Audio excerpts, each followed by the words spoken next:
Ja, nå skal vi vise hvordan vi utfører en polynomdivisjon. Oppgaven jeg skriver opp er 2x i tredje minus x i annen minus 10x pluss 8 delt på x minus 2. Tankegangen er akkurat sånn som vi lærte på barneskolen, når vi lærte å dividere sånn under hverandre. Vi begynner med å se hva må vi multiplisere eller gange x med for å få 2x i tredje. Jo, vi må gange med 2 i hvert fall. Og så må vi gange med x i annen. Og så utfører vi det.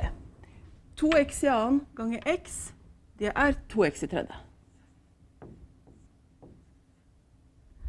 Og så må vi multiplisere 2x i annen med neste ledd. Da får vi 2x i annen gange minus 2, som blir minus 4x i annen.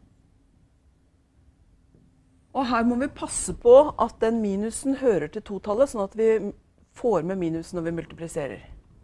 Og så skal vi trekke fra. Da setter vi parentes rundt, og gjør vi ikke det, så får vi fortegnsfeil. Sånn. Og så sier vi 2x i tredje minus 2x i tredje er 0. Får vi noe annet enn 0 der, så har vi gjort en feil. Og så får vi minus 2x i annen minus, det blir pluss, så da får vi minus 2x i annen pluss 4x i annen. Det blir pluss 3x i annen. Sånn, nå er vi ferdig med den. Det neste vi gjør da er å flytte ned det titallet. Og her også må vi passe på å få med den minusen. Så vi flytter ned minus 10x. Og så går vi tilbake, og så gjør vi akkurat det samme som vi gjorde i stad. Nå ser vi hva må vi multiplisere x med for å få 3x i annen. Og vi skal få pluss 3x i annen. Her også må vi passe på fortegnet. Da må vi multiplisere med pluss i hvert fall 3. Og så må vi legge på en x, sånn at vi får 3x ganger x er 3x i annen. Og så er det å multiplisere 3x med neste ledd. 3x ganger minus 2 er minus 6x. Ny strek, parentes og minus foran. Minus 3x i annen, nei, pluss 3x i annen, minus 3x i annen er 0. 10x minus minus, det blir pluss, så da har vi 10x pluss 6x, det er minus 4x.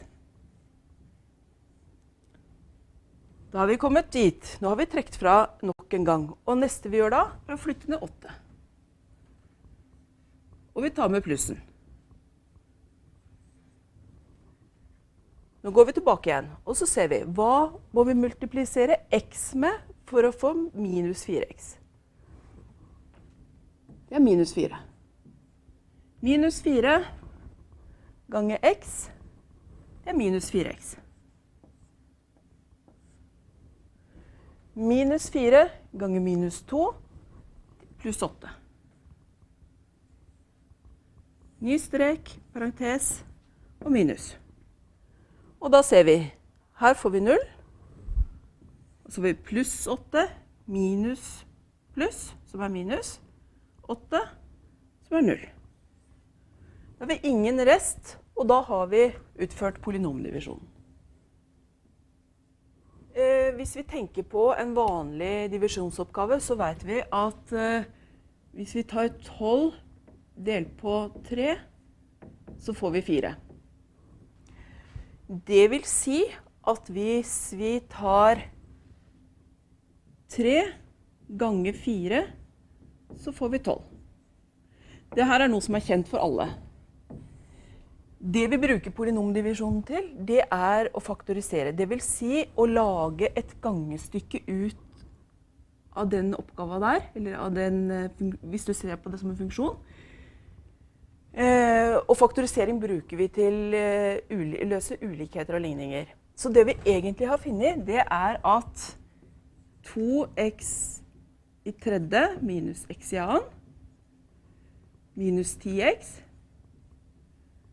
pluss 8, det kan vi faktisk skrive som x minus 2 multiplisert med 2x i annen pluss 3x minus 4. Fordi den delt på den, hvis vi kaller den for A, og den for B, og den for C, så vet vi at A delt på B er lik C. Da er C ganger B lik A, akkurat som det talleksempelet vi har der.